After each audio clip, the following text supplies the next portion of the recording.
মধ্যপ্রাচ্য যুদ্ধের ১ মাসে শুধু যুক্তরাষ্ট্র ইসরায়েলকেই নয়, টিকে থাকার সক্ষমতায় বিশ্বকে চমকে দিয়েছে ইরান। ট্রাম্প বিরোধী বিক্ষোভে উত্তাল যুক্তরাষ্ট্র, নো কিংস বিক্ষোভে রাস্তায় লাখ লাখ মানুষ। এবার অন্যান্য সংবাদের সঙ্গে বিস্তারিত। মার্চ মাস জুড়ে থাকছে বাঙালিয়ানার বিশেষ আয়োজন রক্তস্নাত মার্চ। দেখতে চোখ রাখুন বাঙালিয়ানায়।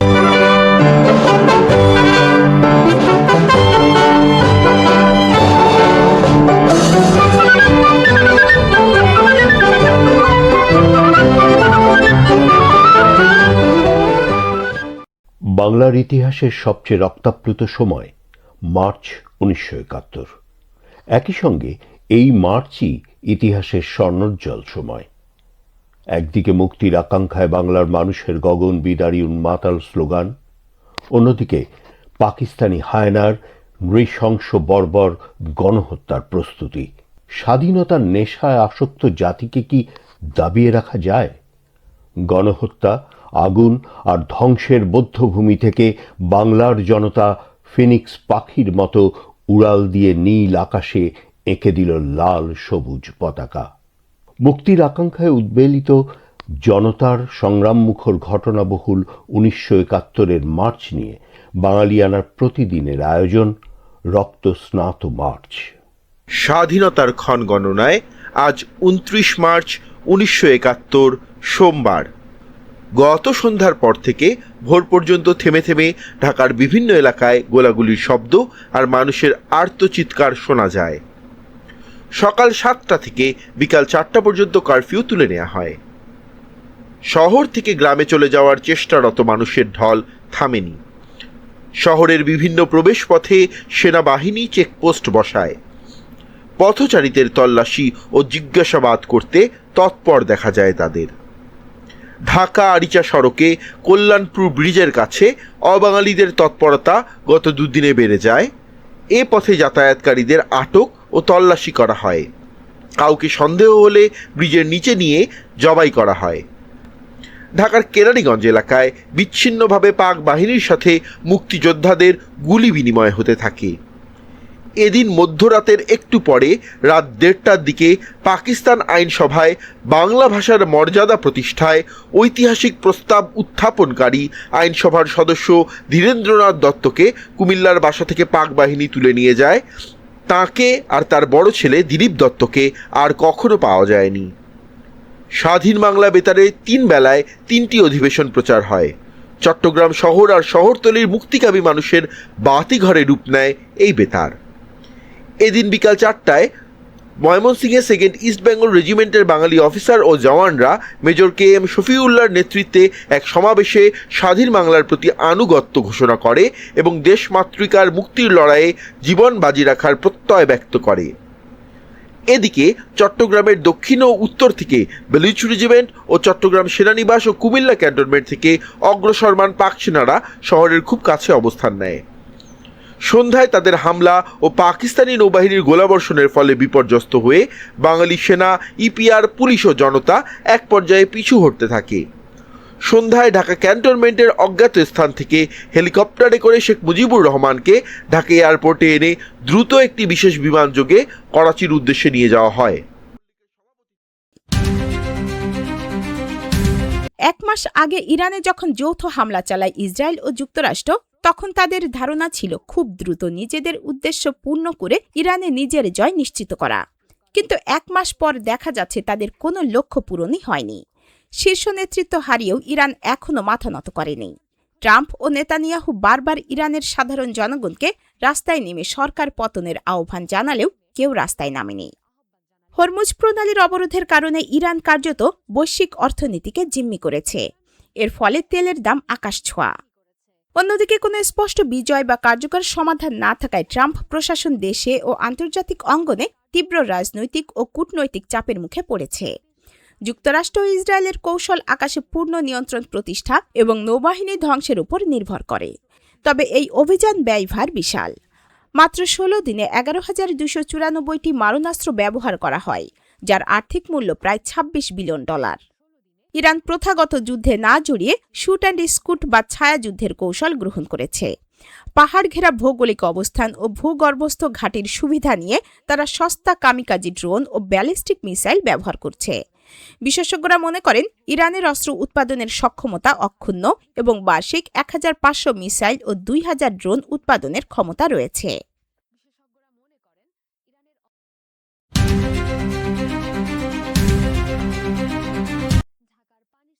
ঢাকার পানির স্তর আশঙ্কাজনকভাবে নিচে নামলেও রাজধানীর সুপেয় পানির সংকট মেটাতে ঢাকা ওয়াসা আবারও ভূগর্ভস্থ উৎসের উপর নির্ভরশীলতা বাড়াচ্ছে। ২০১৩ ও ২০১৫ সালে হাতে নেওয়া দুটি বৃহৎ ভূপরিস্থ পানি শোধনাগার প্রকল্পের কাজ এক দশকেও শেষ হয়নি, কারণ ভূগর্ভস্থ উৎসে পানির চাহিদা পূরণ করার সক্ষমতা নেই। ২০১৩ ও ২০১৫ সালে নেওয়া দুটি বৃহৎ প্রকল্পের কাজ যে কারণে এক দশকেও শেষ হয়নি। তারপরও জরুরি চাহিদা মেটাতে ৯২০ কোটি টাকার নতুন প্রকল্প প্রস্তাব করা হয়েছে। এ প্রকল্পের আওতায় ৩৮৮টি গভীর নলকূপ প্রতিস্থাপন সহ দৈনিক ৫৭৬ মিলিয়ন লিটার পানি উত্তোলনের পরিকল্পনা রয়েছে।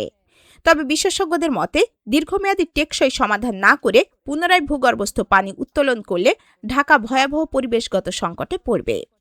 বাংলাদেশ পানি উন্নয়ন বোর্ডের তথ্য মতে অতিরিক্ত উত্তোলনে ঢাকার পানির স্তর প্রতি বছর ৭ ফুট করে নিচে নামছে। বড় প্রকল্পগুলোর ধীর গতি ও দীর্ঘসূত্রতা কাটিয়ে ওঠার বদলে পুনরায় গভীর নলকূপে বিনিয়োগ করায় দীর্ঘমেয়াদী পরিবেশগত ও টেকসই পানি ব্যবস্থায় বড় ঝুঁকি তৈরি হচ্ছে। ইরানের যুদ্ধ ও মার্কিন প্রেসিডেন্টের বিভিন্ন কর্মকাণ্ডের বিরুদ্ধে শনিবার যুক্তরাষ্ট্র ও ইউরোপ জুড়ে নো কিংস মিছিলে লাখো মানুষ বিক্ষোভ করেছে। বিক্ষোভের কেন্দ্রবিন্দুতে ছিল মিনেসোটা। আয়োজকেরা আশা করেছিলেন যে লাখ লাখ মানুষ এই গণবিক্ষোভে অংশ নেবেন। বাস্তবে হয়েছিল তাই। ব্রিটিশ সংবাদ মাধ্যম বিবিসির খবরে বলা হয়েছে, সেন্ট পল শহরের মিনেসোটা ক্যাপিটাল লোন এবং আশেপাশের রাস্তাগুলোতে হাজার হাজার মানুষ কাঁধে কাঁধ মিলিয়ে দাঁড়িয়েছিল। কেউ কেউ উল্টো করা মার্কিন পতাকা ধরে রেখেছিলেন। সাধারণত ঐতিহাসিকভাবে মার্কিন পতাকা উল্টো করে ধরাকে বিপদের সংকেত হিসেবে ব্যবহৃত হয়।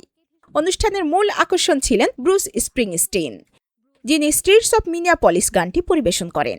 ফেডারেল এজেন্টদের গুলিতে রেনি গুড এবং অ্যালেক্স প্যাট্রির মর্মান্তিক মৃত্যু এবং ট্রাম্প প্রশাসনের আগ্রাসী অভিবাসন নীতির বিরুদ্ধে শীতকালে রাস্তায় নামা হাজার হাজার মিনেসোটাবাসীর সম্মানে তিনি এই গানটি লিখেছিলেন। মার্কিন আয়োজকদের হিসাবে গত জুন এবং অক্টোবরে নো কিংস র্যালির প্রথম দুই পর্বে যথাক্রমে ৫০ লাখ এবং ৭০ লাখ মানুষ অংশ নিয়েছিলেন। এই সপ্তাহে তারা সাংবাদিকদের জানিয়েছিলেন শনিবার তারা ৯০ লাখ অংশগ্রহণকারীর আশা করছেন। যদিও সেই লক্ষ্য পূরণ হয়েছে কিনা তা এখনই বলা যাচ্ছে না। আয়োজকরা জানিয়েছেন যুক্তরাষ্ট্রের ৫০টি অঙ্গরাজ্যে ৩,১০০টির বেশি ইভেন্ট নিবন্ধিত হয়েছে, যা অক্টোবর মাসের তুলনায় ৫০০টি বেশি। গত বছর দ্বিতীয় মেয়াদে হোয়াইট হাউসে ফিরে আসার পর থেকে ট্রাম্প ক্রমাগত তার ক্ষমতার পরিধি বাড়িয়েই চলছেন। তিনি নির্বাহী আদেশে কেন্দ্রীয় সরকারের অনেক অংশ বিলুপ্ত করে দিয়েছেন। অঙ্গরাজ্যের গভর্নরদের আপত্তি উপেক্ষা করে একের পর এক শহরে ন্যাশনাল গার্ডও মোতায়েন করে চলেছেন। ট্রাম্প বলেছেন সংকটে থাকা একটি দেশ পুনর্গঠনে তার এসব পদক্ষেপ অত্যন্ত প্রয়োজনীয়। তিনি স্বৈরশাসক বা উন্মত্তের মতো আচরণ করছেন বলে বিরোধীরা যেসব অভিযোগ করছে তাও উড়িয়ে দিচ্ছেন তিনি। তারা আমাকে রাজা বলে, আমি রাজা নই। অক্টোবরে ফক্স নিউজকে দেওয়া সাক্ষাৎকারে এমনটাই বলেছিলেন রিপাবলিকান এই প্রেসিডেন্ট। এরপরেই শুরু হয় এই নো কিংস বিক্ষোভ।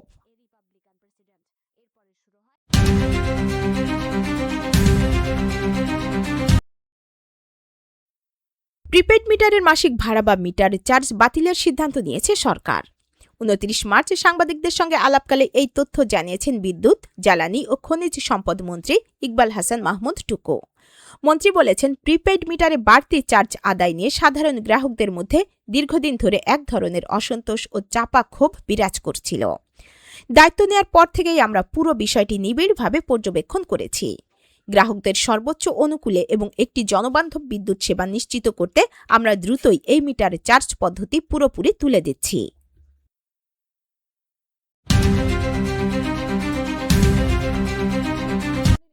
তারা লড়াই করেছিলেন মায়ের ভাষার জন্য। সেই ভাষা সংগ্রামীদের একজন আমিনা আহমেদ। ভাষা সংগ্রামীদের নিয়ে বাঙালিয়ানার বিশেষ সিরিজ প্রতিবেদনে আজ দেখবেন আমিনা আহমেদকে নিয়ে বিশেষ প্রতিবেদন। দেখতে ক্লিক করুন আই বাটনে।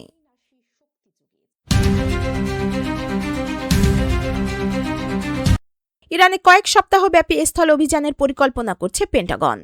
ওয়াশিংটন পোস্টের বরাতে এ তথ্য জানিয়েছে বার্তা সংস্থা এএফপি। এই অভিযানে খার্গ দ্বীপ এবং হরমুজ প্রণালীর কাছাকাছি উপকূলীয় এলাকায় হামলার সম্ভাবনাও রয়েছে বলে জানিয়েছে ওয়াশিংটন পোস্ট। প্রতিবেদনে বলা হয়, সম্ভাব্য স্থল অভিযান পূর্ণাঙ্গ নয়, বরং এতে বিশেষ বাহিনী ও নিয়মিত পদাতিক সেনাদের নিয়ে সীমিত পরিসরে অভিযান চালানো হবে।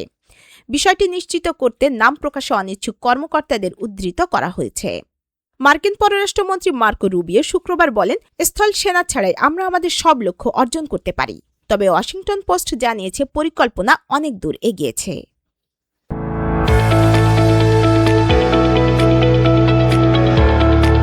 এবার শুনে নিচ্ছি বাঙালিয়ানা বাণিজ্য সংবাদ। মধ্যপ্রাচ্যে যুদ্ধ শুরুর পর পারস্য উপসাগর থেকে হরমুজ প্রণালী পেরিয়ে এখন পর্যন্ত কোনো জাহাজ বাংলাদেশে আসেনি। তেল গ্যাসবাহী দুটি ট্যাঙ্কার এখনও পারস্য উপসাগরে আটকে রয়েছে। তবে হরমুজের সঙ্গে সংযুক্ত ওমান উপসাগর থেকে এলপিজি নিয়ে একটি ট্যাঙ্কার সীতাকুণ্ডে পৌঁছেছে।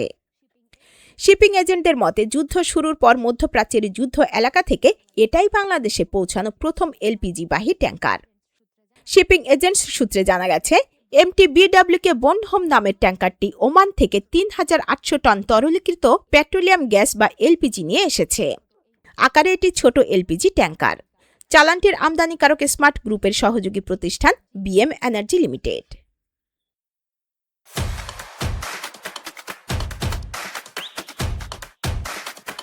এবার শুনে নিচ্ছি বাঙালিয়ানা ক্রীড়া সংবাদ। শেষ বিপিএল এর বকেয়া পারিশ্রমিক এখনও পাননি ঢাকা ক্যাপিটালসের ক্রিকেটাররা। বিষয়টি নিয়ে অনেক খেলোয়াড়ই অভিযোগ করেছেন। এবার এ নিয়ে কথা বলেছেন বিপিএল গভর্নিং কাউন্সিলের সদস্য সচিব ইফতেখার রহমান মিঠু। তিনি জানান, ঢাকার বকেয়া এখনও ৩ কোটি টাকার বেশি রয়েছে। তিনি বলেন, চুক্তি অনুযায়ী খেলোয়াড়দের 25% টাকা ম্যাচ শুরুর আগে, 25% টুর্নামেন্ট চলাকালে এবং বাকি 25% 45 দিনের মধ্যে পরিশোধ করার কথা ছিল। অন্যান্য সব দল তাদের অংশ পরিশোধ করেছে, কিন্তু ঢাকা ক্যাপিটালস এখনও দেয়নি। বাঙালিয়ানা প্রদেশের সংবাদ শেষ হল। ধন্যবাদ।